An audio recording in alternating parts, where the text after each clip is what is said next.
यहाँ बैठे हुए अच्छे लगते हैं, आप यहीं बैठे रहिएगा। मेरा बैठना आपको यहाँ तक ले आया। पूर्वांचल के कद्दावर नेता श्री अवधेश राय की गोली मार के हत्या कर दी गई। हमेशा अकल का नहीं, कभी कभी बल का भी प्रयोग करना पड़ता है। क्या चाहिए? उद्देश्य कठिन है, सब त्यागना होगा। सब त्याग के ही हैं।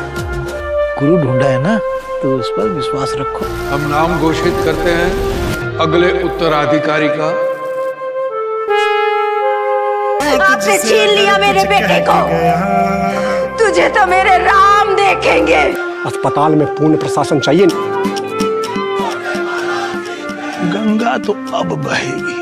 आज दरबार यहीं लगाएंगे। मैं यहाँ से तब तक नहीं उठूंगा तब तक इन सब की समस्याओं का समाधान आप नहीं दे देते। जी हाँ, बिल्कुल सही देखा आपने। यह फिल्म योगी आदित्यनाथ जी के ऊपर बनी थी। आइए उनके बारे में जानते हैं कुछ तथ्य। वास्तव में इस देश के गांव का विकास नहीं होगा तब तक जो शहरों की ओर पलायन हो रहा है तब तक यह नहीं रुक पाएगा। गांव में जो फालतू भूमि थी उस पर भूमाफियाओं का कब्जा हो गया है, जबरदस्ती कब्जा कर दिए हैं और 20,000 रुपया में से 10,000 रुपया तो कमीशन के रूप में चला जाता है। 10,000 रुपये में कोई व्यक्ति, कोई गरीब परिवार कहां से अपने लिए एक कमरा बना पाएगा? सर मुझे बोले डोंट बी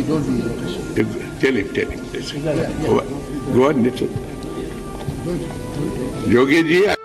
जैसा आप लोग जानते हैं, महाराज जी जब सांसद थे तो हक की लड़ाई के लिए उनको रोना आया था। फिर समय आता है 2017 उत्तर प्रदेश चुनाव का और बहुत भारी मतों से विजयी होते हैं और पार्टी महाराज जी को उत्तर प्रदेश का मुखिया बनाती है।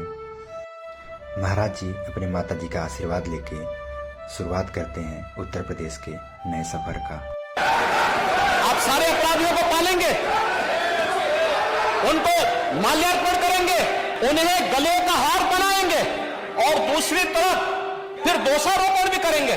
इनके रोग में अपराध भरा हुआ है। अपराध के अलावा इन्होंने कुछ सीखा ही नहीं है। उस माफिया को सांसद बनाने का भी कुख्यात कार्य इन्होंने ही किया था और उन माफियाओं के खिलाफ मिट्टी में मिलाने का काम उनका हमारी सरकार करेगी। निस्सरहीन करो मही वो जुटाए प्रण कीन। तो हम तो राम भक्त हैं, तो यही तो हम भी करेंगे।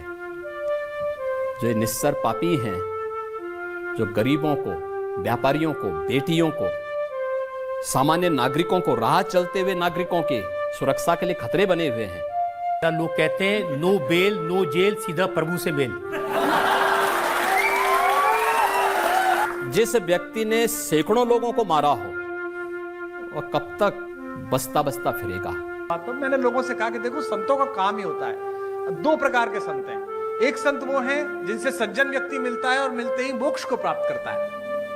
एक हमारे महाराज जी, दुष्ट व्यक्ति दिखता है, मिलता है और फिर मोक्ष को प्राप्त करता है। दोनों प्रकार से साधन संपन्न। अरे भाई, उनके क्या हाल है जिन्होंने मुझे जीवित शहीद बनाया था, वे कैसे हैं? तो वह बड़ा कद होना के एक सन्यासी से लेकर सीएम तक का सफर इतना आसान नहीं होता है, लेकिन महाराज जी ने फिर भी वो करके दिखाया।